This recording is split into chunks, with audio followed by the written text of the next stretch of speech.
I got cystic fibrosis. See, I've got cystic fibrosis. Hey guys, welcome to Staying Salty. My name is Chelsea, and if you've never been here before, this is a YouTube channel where 6 of us talk about what it's like to live with cystic fibrosis, give advice, give stories about what we've dealt with, hopefully educate some people, help people with cystic fibrosis, or just keep you entertained as random people are scrolling through YouTube and finding this video. Welcome, hello. This week we are talking about knowing the right time to finally throw up the white flag and say, I'm sick, I need help. Whether that is to call your doctor, to go into the hospital, to go on IV medication, to go on antibiotics, whatever that is for you, this is how we're talking about when we finally throw up the little flag and say, oh no, I can't do it on my own, which is perfectly fine, and obviously we all do it. So if you saw my last video, you guys know that I have a portacath, which you can't really see right now, is a implanted intravenous catheter that goes up over, you can't really see it, over my clavicle, and into my jugular vein, into my heart. So that is how I get my IV medication, and if you want to watch that video, I will put the link down below. And so when I go on IV medication, I use that. But this was not always the case. This was not always my story. If you saw my other video, you know I didn't get my first PICC line, which is another way to get intravenous medication, until I was 19. So up until that point, this topic wasn't really an issue for me because there was no time I ever needed to know when the right time was because I wasn't getting sick. So not really spending too much time on the past, but back then when I was 19, it honestly took a few years for me to realize, you know, where the threshold of my body was when I was just having a cold or when it was an exacerbation, because it was uncharted territory for me. I'd never really had to deal with differentiating how I felt and what symptoms associated with which problem. So it was honestly a lot of my college career, even though I was super religious and doing my treatments. There's a whole story about why I got sick during college. But essentially that time was a very pivotal point in my health because I really had to relearn the signs of my own body, what it was telling me, when I was getting too sick, what that meant, how it felt. And a lot of the times I definitely pushed it to a point where I wouldn't now because I just didn't understand, I didn't know. Now I'm 25 and I've definitely over the years learned a lot more by just observing my body, noticing my body, what fully being CF sick is, rather than a cold or something like that.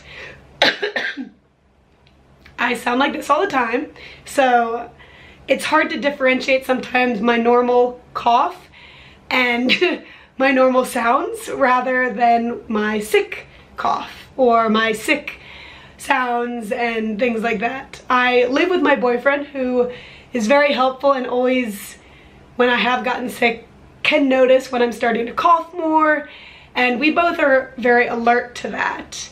But for me, when I really know the right time, the first thing, I don't know if this is for other people, but the first thing that goes for me is my heart rate and my oxygenation. So I have, not with me, I have one of those little pulse oximeters, pulse ox, that goes over your finger like they do in the hospital. And I have that at home. If I'm starting to feel sick, for me, in the past 4 years, all of my exacerbations or CF sickness has been kind of kicked into gear by a cold. 1 year it was the flu, but even a simple cold for people with CF can snowball into a full-on hospitalization, and that's always the case with me. So I'm pretty healthy most of the time, and it's just something that needs to be there to kick it into gear, and then I get sick. So especially if I get a cold, I'm very receptive to how I'm feeling, what my body's doing, and the first thing to go is my oxygen will go down, my saturation, and my heart rate will skyrocket. So my resting heart rate, I actually had this a few days or weeks ago when I went to the Super Bowl. I had a slight cold, and I wore a mask the whole time on the plane just because I did not want this to turn into another exacerbation, because I just had one in November, November. So I was very vigilant, carried like hand sanitizer with me. But it's funny because I have my Apple Watch, and I just got this for my birthday in January, but it would tell me that my heart rate was over its normal limits. And so I could I could visually see what my heart rate was. The cat's meowing. Go away. Shoot. No, they don't. Do you want to be on it? Maybe she'll just sit in my lap. So, no, she's not gonna sit in my lap. She doesn't want to do that. So my Apple Watch would actually show me, hey, your heart rate's been over 110 and you're just sitting here. And so that is a sign that, oh crap, I'm sick. So I really hopped up on I take Zicam instead of emergency because I don't think emergency works. So I started taking a lot of that, a lot of hydration, a lot of hand sanitizing, but my story is not about how I almost got sick recently. It's about the fact that I use tools like my Apple Watch. I used to have a Fitbit, or just a simple $20 pulse oximeter that, I don't think I'm saying that right, that goes on your finger to check your pulse and your oxygenation. So for me, I know that's the first red flag of saying, oh crap, you might be getting an exacerbation. So other than that, I really just pay attention to my body. For me, I always have increased mucus. For me, all my symptoms are really chesty. My digestive system don't really do anything. I don't check my blood glucose. It has never had any problems really. But when I do get really sick, my lungs get very junky. I need to increase doing my mucus or my airway clearance for my mucus production.